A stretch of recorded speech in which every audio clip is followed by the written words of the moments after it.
change the battery in your Menvier alarm, you first need to remove the cover of your main alarm panel by unscrewing the 2 screws.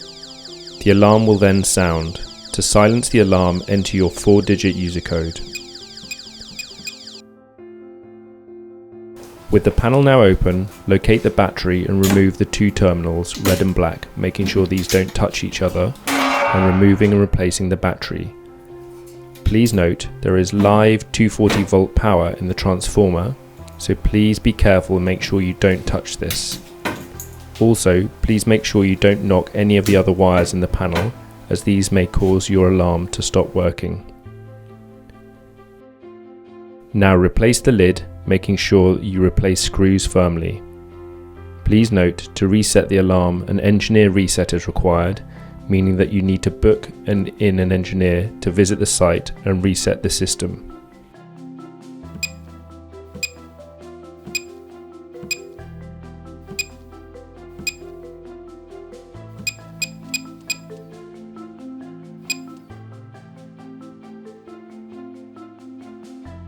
The Smart Security team provide both telephone and on-site engineer support.